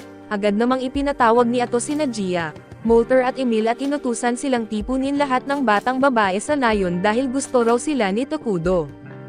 Parehong hindi makapaniwala si Tokudo at Gia sa narinig pero nagpasya si Gia na bigyan muna ng pagkakataon si Ato para magpaliwanag. Ayon kay Ato ay hiningi niya ang mga batang babae dahil mas madali para kay Tokudo na mag-practice makipag-usap sa kanila. Pero imbes na sabihin lang iyon ng diretso ay diretsahan niyang sinabi na gusto ni Tokudo ang mga batang babae. Sobra na ito kaya pinatigil siya ni Tokudo bago pa siya makapagsabi ng mas masama, at pinasabi sa kanya ng maayos para hindi siya magmukhang manyak. Matapos marinig ang totoong dahilan ay nakahinga ng maluwag sina Molter at ang iba pa nang malaman nilang lingkod lang na madaling kausap ang gusto ni Tokudo. At ang dahilan kung bakit bata ang pinili ay dahil kulang sila sa tao at ayaw niyang alisin ang mga mahahalagang manggagawa para gawing lingkod. Kaya mas mainam na mga batang wala pang magagawa sa trabaho ang kunin, namangha sina Molter sa pag-iisip ni Tokudo at pumayag silang dalhin ang mga bata. Masaya naman si Tokudo na magkakaroon na siya ng makakausap. Pero may isang bagay na hindi niya naisip sa plano na mukha pa rin siyang sakuna sa paningin ng normal na tao. Kaya't pagdating ng mga bata at nang makita siya ay napaiyak agad ang mga ito at nahiya at nalungkot si Tokudo sa nangyari. Kaya tinanong ni Ato si Molter kung may bata ba na hindi sisiga sa harap ng hari pero sa sitwasyon nila ay wala siyang maisip na bumabagay. Bigla namang nagsalita si Gia at tinanong kung nakilala na ba ni Tokudo ang kambal. Hindi niya sila ipinakilala noon dahil pakiramdam niya ay hindi sila akmang maging lingkod ng hari at sa totoo lang may madilim silang nakaraan kaya baka ma-offend nila si Tokudo. Pero dahil wala nang ibang pagpipilian sinabi ni Ato na tawagin na rin sila. Makalipas ang ilang sandali ay dumating sa palasyo ang kambal at nagpakilala bilang sina Kura at Maria. Habang maayos at magalang magsalita si Kura si Maria naman ay nakikipag-usap kay Tokudo na parang tropa lang, sa isang tingin pa lang ay alam na ni Ato na marami ng pinagdaanan ang magkapatid. Kaya tinanong niya si Keria kung saan galing ang mga sugat sa katawan niya. Binanggit ni Keria na dulot iyon ng isang sakit at ipinaliwanag naman ni Molter na tinamaan noon si Keria ng isang salot, kahit gumaling na siya ay naiwan pa rin ang mga peklat mula sa sakit. Tinanong naman ni Ato kung ano ang nangyari kay Maria at pinaliwanag ni Keria na dumaan si Maria sa isang napakabigat at malupit na karanasan, at simula noon ay hindi na siya naging katulad ng dati at nang tanungin ni Ato kung ano ang ibig niyang sabihin sa malupit na karanasan, diretsahan namang sinabi ni Maria na kinain niya ang kanyang sariling ina. Mas malala pa ito kaysa sa inaasahan ni Ato kaya't humingi siya ng paliwanag kay Molter. Hindi ipinagmamalaki ni Molter ang nangyari noon pero iyon lang ang natitirang paraan at di kailanman nakakalimutan ng tribo ng mga Dark Elf ang marangal na sakripisyong ginawa ng ina ni Maria at Keria para sa kanila. Naalala ni Tokudo na kinailangang maglakbay ng matagal ang mga elf sa mapanganib na lugar nang napapalaya sila sa kanilang tahanan. Sa ganitong matinding sitwasyon ay nagiging malaking problema ang kagutuman kaya't kailangan talagang may magsakripisyo. Mukhang ang sapilitang pagkain sa kanyang sariling ina ang tuluyang nagwasak sa pananaw ni Maria sa mundo at kahit maganda na hindi siya natatakot kay Tokudo, nag-alinlangan si Ato kung magiging mabuting lingkod ba ito at habang nag-iisip pa si Ato ay lumapit si Maria kay Tokudo. Paglapit niya ay sinabi nitong mukha siyang puti sa paningin niya. Nagulat si Tokudo dahil kadalasan ay inilalarawan siya bilang anino ng kadiliman pero iba ito para kay Maria. Tinanong ni Tokudo kung gusto ba ni Maria na maging lingkod niya at alagaan siya. Sumagot si Maria na gagawin niya ang makakaya niya kaya't opisyal siyang hinirang ni Tokudo bilang kanyang lingkod at kandidato sa pamumuno ng Manara. Namangha si Ato dahil iyon na ang pinakamahabang usapan na nagawa ni Tokudo sa iba maliban sa kanya. Pero kahit mukhang payag si Maria at tahimik pa rin si Keria na tinanong ni Tokudo kung ano ang palagay niya, giit ni Keria bilang nakababatang kapatid ni Maria ay tungkulin niyang manatili sa tabi nito at kung gusto ni Maria na maging lingkod ni Tokudo ay sasama rin siya. Natutuwa si Tokudo sa sagot nila kaya't sinabi niyang simula ngayon, sila ang magiging tagapag-alaga niya at gayunman ay halatang medyo nag-aalala sina Gia at Molter sa desisyon niya. Pagkaalis ng lahat ay lumapit si Molter kay Tokudo at sinabi na simula nang mamatay ang ina ng kambal ay nawala na sa kanila ang kahit anong emosyon. Para bang tuluyan nang nagsara ang kanilang mga puso at alam niyang magiging mahirap ang pagkakaroon sa kanila bilang lingkod, pero hiniling ni Molter na tretuhin sila ni Tokudo ng may pagtitiis at pasensya hanggang sa bumalik sila sa dati. Kalaunan ay nagsimula na sina Maria at Keria sa kanilang opisyal na tungkulin bilang mga lingkod ni Tokudo, pero agad na nagkaroon ng problema at nang subukan ni Maria na dalhan siya ng baso ng tubig, nadapa siya sa sarili niyang paa at natapon ito kay Tokudo. Nag-alok si Keria na pupunasan siya at humingi ng paumanhin sa pagkakamali ng kapatid dahil hindi ito ang unang beses na nangyari. Pero sinabi ni Tokudo na hindi siya nagagalit at ilang sandali pa ay dumating si Ato at nabigo itong makita na nagkamali na naman si Maria. Pero sinabi ni Tokudo na pag-aanan lang niya ang tingin sa magkapatid. Hindi matanggap ni Ato kung gaano sila kadalas magkamali pero kung ayaw ni Tokudo na parusahan sila, wala siyang magagawa at iginiit na lang niya kay Tokudo na may pulong itong daluhan, at bilang kanyang mga lingkod sasama rin dapat sina Maria at Keria. Kaya pinaalalahanan niya ang mga ito na dapat ay magpakabait at mag-ingat sa asal nila. Nagsimula agad ang pulong at unang nagulat si Emil na namumuno sa departamento ng konstruksyon. Ipinahayag niya kay Tokudo na ngayong tapos na ang palasyo ay marami na silang manggagawang bakante at marami rin silang natirang materyales sa imbakan. Kaya iniisip niyang maaari na silang magsimula ng panibagong proyekto. Sumang-ayon sina Tokudo at Ato sa mungkahi ni Emil kaya't binanggit nila na simulan agad ang paggawa ng isang cleanup dahil kailangan nilang magkaroon ng paraan para pangalagaan ang kalusugan at kaligtasan ng mga mamamayan ng Manara. Agad namang pumayag si Emil at sinabi niyang sisimulan niya kaagad at pagkatapos, tinanong ni Ato kung maaari na nilang pakinggan ang ulat mula sa namumuno sa pagkolekta ng mga yaman, pero si Emil din ang may hawak ng tungkuling iyon kaya't baka kailangan na nilang kumuha ng karagdagang tauhan sa hinaharap. Ipinahayag ni Emil na maayos ang takbo ng pangungulekta ng pagkain at materyales at dahil sa tulong ni Tokudo, nakukuha nila ang mga pang-araw-araw na pangangailangan na hindi nila kayang gawin mag-isa ngunit malaki ang nagagastos naman na ni Tokudo sa paggawa nito, kaya kailangan nilang humanap ng ibang paraan para makuha ang mga iyon sa hinaharap. Hindi ideal ang palaging paggamit ng emergency production pero sa ngayon ay kinakailangang gastos ito. Sinabi ni Tokudo na ayos lang na patuloy silang umasa sa kanyang ngunit dapat nilang unahin ang paggawa ng mga gusali at pananaliksik para mapataas ang produksyon ng mana niya, at doon ay pinuri ni Ato si Emil sa kanyang pagsusumikap. Pagkatapos ng usapan tungkol sa mga yaman at lumipat sila sa talakayan tungkol sa pananaliksik sa Mahika, tumayo si Molter para magulat at sinabi niyang matagumpay siyang nakagawa ng military magic at sa ngayon, siya lang ang nakakagamit nito pero sigurado siyang sa sapat na pagsasanay ay magagawa rin ito ng kanyang mga tauhan.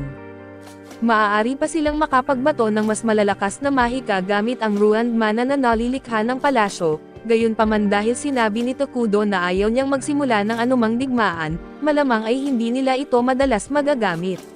Kaya inutusan ni Ato si Molter na mag-focus muna sa pagsasaliksik ng 6 na pangunahing elemento sa Magic Skill Tree dahil iyon ang mas makakatulong sa pag-unlad ng bansa. Sa huli ay tinawag niya si Gia para magbigay ng update sa kalagayan ng kanilang hukbo. Ipinahayag ni Gia na mayroon silang 5 scout bugs na ginagamit para magsiyasat ng hindi pa natuklasan na bahagi ng Cursed Land. Karamihan sa lupa sa labas ng kagubatan ay kapatagan kaya't delikado para sa kanila na magtungo roon ng hindi natuklasan. Dahil prioridad ng Manara ang pananatili nitong lihim ay limitado ang kilos ng mga scout at sabi ni Ato, ayos lang iyon dahil may detalyado na silang ulat tungkol sa buong kagubatan, kaya't inutusan niya si Gia na italaga ang mga scout sa regular na pagbabantay sa paligid ng kagubatan. Tinanong ni Gia kung sigurado ba siya na gusto niyang italaga lahat ng bugs sa pagbabantay, halatang nag-aalala siya sa lakas ng kanilang hukbo pero sinabi ni Ato na sapat na siya para harapin ang anumang banta at dagdag pa niya, na pagdesisyonan na nila ni Tokudo na lumikha ng bagong bayani. Sinabi naman ni Tokudo na tatawagan na niya si Ella at tinanong niya kung nakolekta na ba nila ang lahat ng kinakailangang yaman para rito, at sinabi ni Molter na handa na ang kahoy at mga rasyon, ngunit may problema pa sa malaking pangangailangan ng Manara. Matapos ang mahabang pagtatalo at pagbibigay ng pahintulot, natapos din sa wakas ang pulong ngayong araw at natutuwa si Tokudo sa kung gaano kahusay ginagampanan ng bawat isa ang kanilang tungkulin, pagkatapos noon ay bumalik siya sa kanyang silid trono. Habang naglalakad siya ay nabangga siya ni Maria at natapon sa sahig ang lahat ng dokumento mula sa pulong. Humingi agad ng paumanhin si Keria para sa kapatid at dali-daling tinulungan siyang pulutin ang mga papel. Ngunit sa pagmamadali ay napunit nila ng pahati ang isa sa mga dokumento at tumitingala sila pareho kay Tokudo. Inaasahang magagalit ito ngunit binanggit lang niya na huwag na silang mag-alala tungkol dito at dumiretso na siya para umupo sa trono. Lumapit bigla si Maria kay Tokudo at tinanong siya kung masamang tao ba siya at dahil evil ang alignment ni Tokudo sa teknikal na definisyon, masama nga siya kaya't tinanong ni Maria kung bakit hindi pa siya pinapatay. Palagi silang nagkakamali at gumagawa ng mga bagay na dapat ay ikapapatay ng isang lingkod, pero patuloy silang pinapatawad ni Tokudo at hindi nila maintindihan kung bakit. Tinanong niya kung ano ang palagay nila sa kaibahan ng mabuting tao at masamang tao. Para kay Maria ang mabuting tao ay yung gumagawa lang ng mabubuting bagay, at ang masamang tao ay yung gumagawa lang ng masasamang bagay, pero ipinaliwanag ni Tokudo na kalahati lang ng sagot niya ang tama.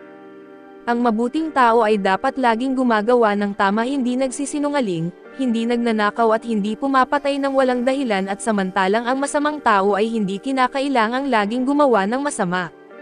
Makasarili sila sa likas na ugali kaya't ginagawa lang nila ang gusto nila nang hindi iniisip ang damdamin ng iba, at sa kaso ni Tokudo gusto niyang maging mabait sa kanila kaya't walang masama sa pagiging maunawain kapag nagkakamali sila. Dagdag pa niya ay alam na niyang sinasadya nilang magkamali mula sa simula para lang magalit siya. Umamin sina Maria at Carrie na umaasa silang magagalit siya at papatayin sila kapag patuloy silang nagdudulot ng problema, dahil pakiramdam nila ay hindi sila karapat-dapat mabuhay matapos ang nangyari noon. Naiintindihan ni Tokudo kung bakit mahirap para sa kanila na patawarin ang sarili, kahit hindi siya makarelate ng personal sa pinagdaanan nila, pero sigurado siya na ginawa ng kanilang ina ang sakripisyo para mabuhay sila. Gusto niyang malaman nila na malaya na sila at ang pinakamagandang magagawa nila ngayon ay ipagpatuloy ang buhay ng buong buo, para hindi masasayang ang sakripisyo ng kanilang ina, at alam niyang hindi magiging madali ang pagharap sa hinaharap, pero nangako siyang sasamahan niya sila sa bawat hakbang. Dahil sa kabutihan ni Tokudo napaiyak ang magkapatid at niyakap siya ng mahigpit. Makalipas ang ilang oras ay pumasok si Ato at nadatnan ang magkapatid na natutulog sa trono ni Tokudo. Medyo nagselos siya sa pagiging malapit ng dalawa kay Tokudo, pero mas mahalagang bagay ang kailangan nilang pag-usapan. Binabatid niya kay Tokudo na tapos na ang ulat tungkol sa kalapit na lungsod. Ang lungsod ay tinatawag na Drouanten at bahagi ito ng multiracial na neutral na bansa na kilala bilang foreign, at dahil maraming lahi ang nakatira roon, iniisip ni Tokudo na magiging madali ang kasunduan sa kanila. Pero medyo nababahala rin siya sa katotohanang itinayo ang Drouanten sa isang liblib na lugar. Ipinaliwanag ni Ato na ang dahilan kung bakit itinayo roon ang lungsod ay dahil may minahan ng dragon vein doon, at napakahalaga ng mga dragon vein dahil natural itong gumagawa ng mana. Kaya iminungkahi ni Ato na mas mabuting maagap nilang makuha ito. Ayon pa sa ulat ay kasalukuyang inaatake ang Drouanten ng mga barbaro tulad ng ogre at goblin, at nahihirapan silang ipagtanggol ang kanilang sarili. Tinanong ni Tokudo kung nakatanggap na ba ng tulong ang Drouanten mula sa kanilang punong lupain, pero ayon kay Ato na wala pang naipapadalang mga karagdagang puwersa kaya't hindi gumaganda ang sitwasyon.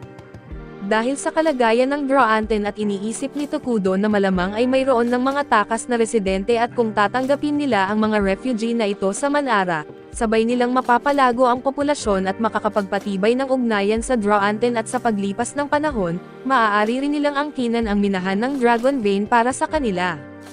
Sinabihan ni Tokudo ang dalawa na agad maghanda ng isang sugo, kaso habang papunta sila sa lungsod, nasalubong ng sugo ni Ato ang isang grupo ng mga beastkin sa gitna ng kawalan at agad tumaas ang tensyon. Ang pinuno ng mga beastkin na si Tono Kapali ay natakot kay Ato at sa iba pa dahil binalot sila ng napakaitim na dilim na nakikita pa ng hubad na mata.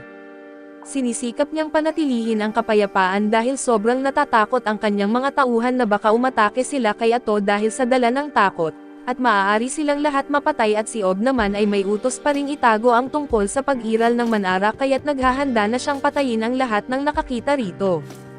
Pero si Pepe na sobrang tanga para mapansin ang banta na dala ni Ato, ay basta na lang nagtanong ng pangalan niya at nagsimula ang usapan, at isang sobrang tapang at katangahan ang nagpagulat kay Ato kaya nagpa siya itong huwag muna silang patayin. Sa huli ay nagkaintindihan ang dalawang grupo at nalaman ni Ato na ang grupo ni Tono ay isa palang sugo mula sa Dragon. Isang magandang pagkakataon ito dahil hindi na niya kailangan pang pumunta roon mismo, kaya't inimbitahan niya si Tono at ang kanyang mga tauhan na makipagkita sa hari ng Manara. Medyo kinakabahan si Tono Kapali dahil ang isang hari na kayang mag-utos sa isang makapangyarihan tulad ni Ato ay siguradong nakakatakot. Nang tuluyan na niyang makita si Tokudo ay mas malala pa kaysa sa inaasahan dahil ang tanging nakikita niya ay isang walang katapusang bangin ng kadiliman, kaya nagsisimula na siyang magsisi sa naging desisyon niya kanina. Bago pa nila nakatagpo si Ato ay sinalakay ang grupo ng isang dambuhala sa tigang na lupa pero si Pepe, bilang isa sa mga may hawak ng baston ay ginamit ang mahika ng damo para pabagsakin ang kalaban subalit sa kasamaang palad, dahil sa kanyang sobrang katangahan ay hindi niya naisip na tapusin agad ang dambuhala. Imbes na tumayo lang siya sa ibabaw nito at humihingi ng papuri dahil sa kanyang mahika at tulad ng inaasahan, nakawala rin ang dambuhala at ibinagsak si Pepe sa lupa pero bago siya durugan nito, sumaklolo si Tano at gumamit ng mahika ng damo at lupa para ipitin ang higanti sa isang malaking bato. Pagkatapos noon ay pinagsabihan niya si Pepe at pinalo sa ulo, sinasabing tigilan na ang pagiging hangal dahil bilang tanging batang tagapagdala ng baston, nakasalalay ang hinaharap sa kanyang mga aksyon at sagot naman ni Pepe na susubukan niyang galingan, pero malinaw na hindi niya lubos na naiintindihan ang bigat ng kanyang posisyon. Kung magpapatuloy ang mga dambuhala sa pagsalakay sa dragon ay hindi magtatagal at tuluyan na itong mawawasak, pero wala silang ideya kung ano ang sanhi ng lahat ng ito at ang tanging palatandaan na meron sila ay ang tsismis tungkol sa isang kalamidad na lumilitaw sa sinumpang lupain. Kaya't sinabi ni Tano na balak niyang imbestigahan iyon at turuan si Pepe ng kaunting pananagutan, pinilit niya itong sumama ngunit nagsisisi na siya ngayon sa desisyon na iyon dahil isang maling galaw lang mula kay Pepe ay maaaring ikapahamak nilang lahat. Maya-maya ay biglang nagsalita si Pepe at tinanong si Tokudo kung gusto ba nitong maging magkaibigan sila, halos mabaliw si Tano sa kaba dahil ang direktang pakikipag-usap sa isang tulad niya sa ganoong paraan ay maaaring maging dahilan ng pagbitay.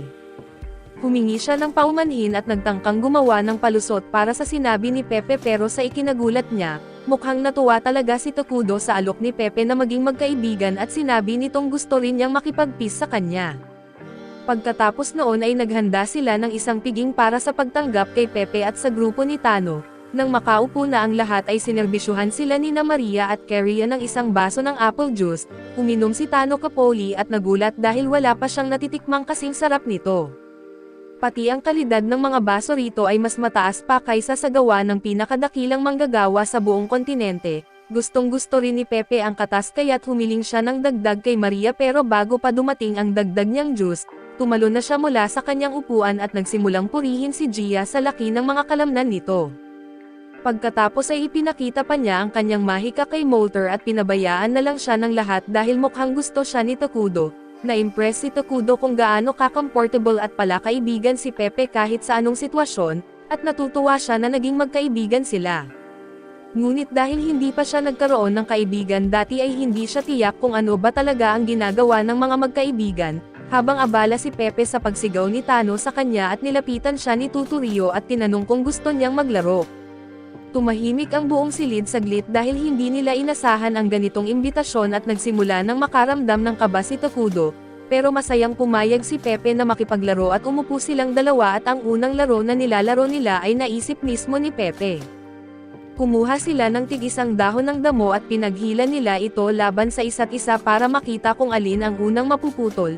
Nag-aalala si Tano na baka mainsulto si Tokudo sa ganoong kasimpleng laro, pero sa totoo lang ay sobrang nag-e-enjoy siya.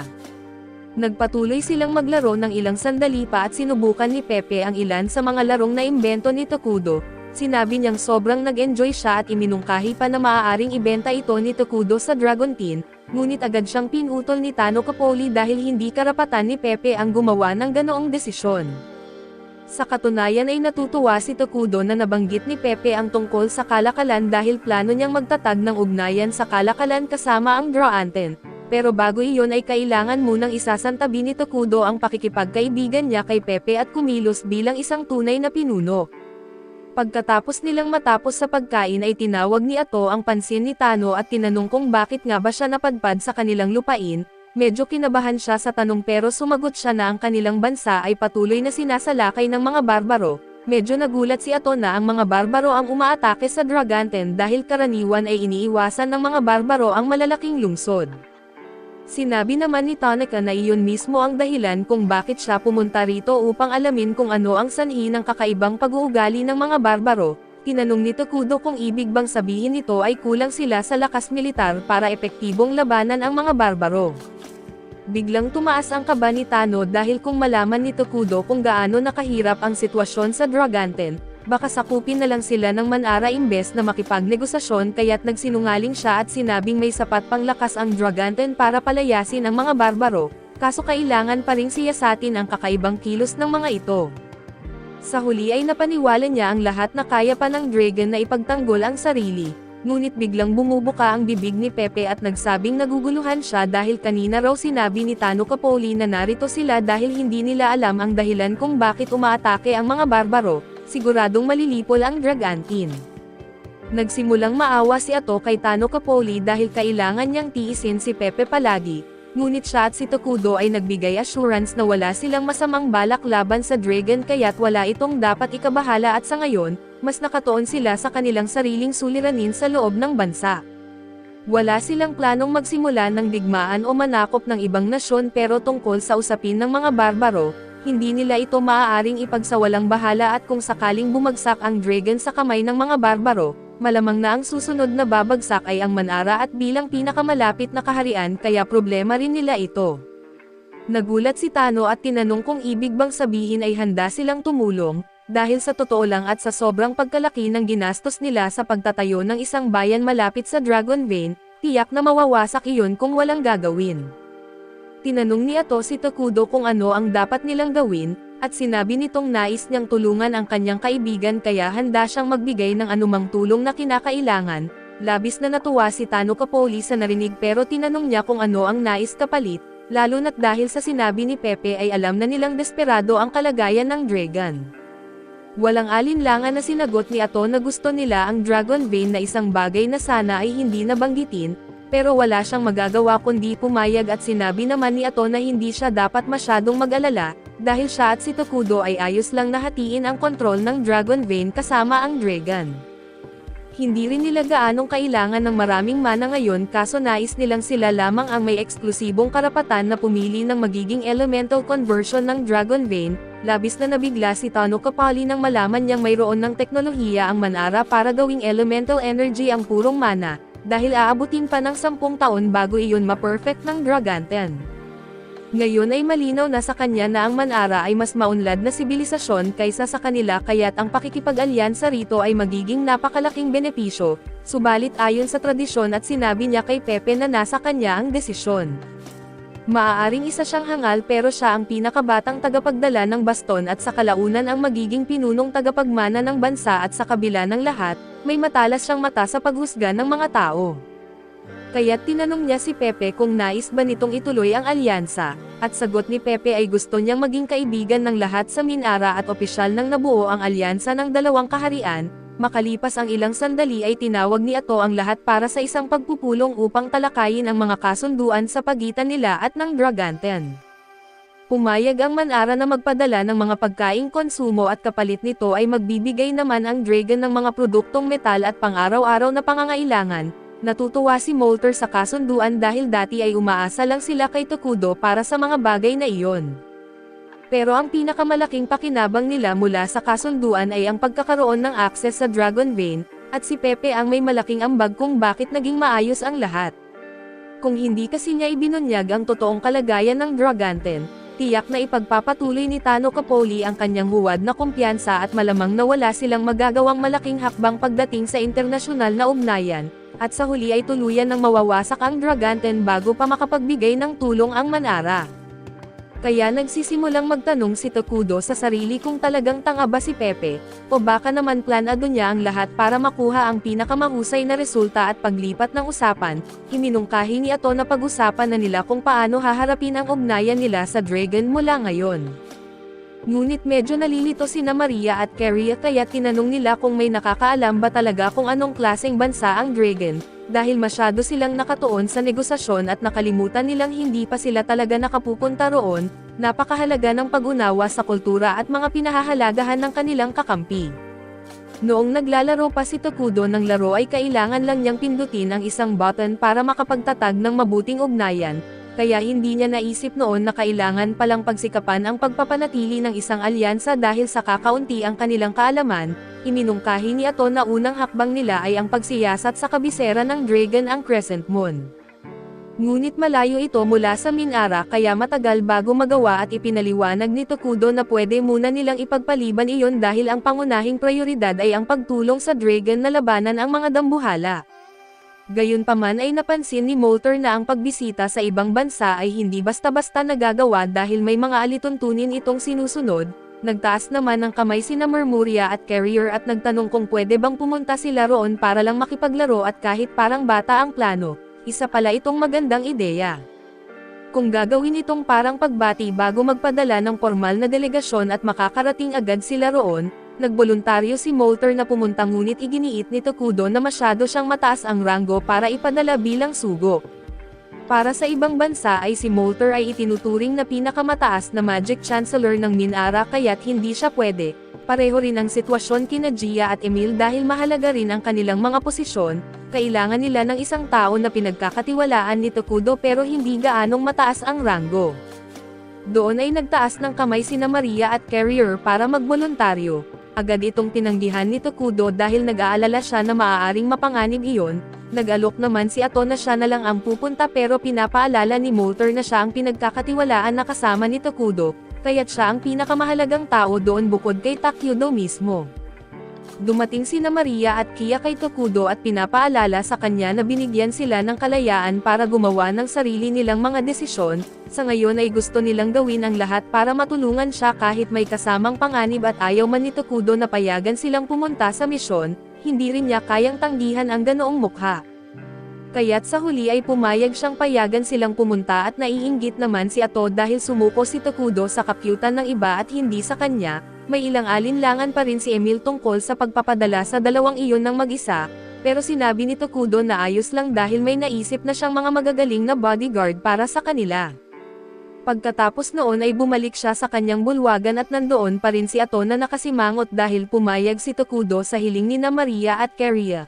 Hindi alam ni Tokudo kung anong gagawin kaya't lumapit siya kay Maria para humingi ng payo. Sinabi ni Maria na dapat sabihin niya ng direkta kay Ato ang nararamdaman niya. Kaya sinubukan ni Tokudo at lumapit siya kay Ato at humingi ng tawad dahil naparamdam niya itong hindi panatag, subalit sinabi niyang hindi nito kailangang mag-alala na papalitan siya at lubos siyang nagpapasalamat sa lahat ng ginagawa ni Ato para sa kanya at sa katotohanang palagi itong nasa tabi niya. Kaya binanggit niya na wala ng iba pang tao na mas gugustuhin niyang makasama maliban sa kanya, at iyon lang ang kailangan marinig ni Ato at sa katunayan ay iniisip na niya agad ang isang masayang buhay mag-asawa kasama si Tokudo. Hindi alam ni Tokudo kung ano ang pumapasok sa isip nito pero natutuwa siya na hindi na ito galit sa kanya. Makalipas ang kaunting oras ay dinala ni Tokudo sina Maria, Carria at Ato sa klinik ngunit nagtataka sila kung bakit sila naroon dahil wala naman sa kanila ang may sakit. Ipinaliwanag ni Tokudo na mura lang itayo ang klinik kaya ginawa niya iyon ng basta-basta. Pero dahil aalis sina Maria at Carria para sa kanilang misyon ay naisip niya na ipasama na rin ang mga bagong plague doctor na ginawa niya bilang kanilang mga bodyguard.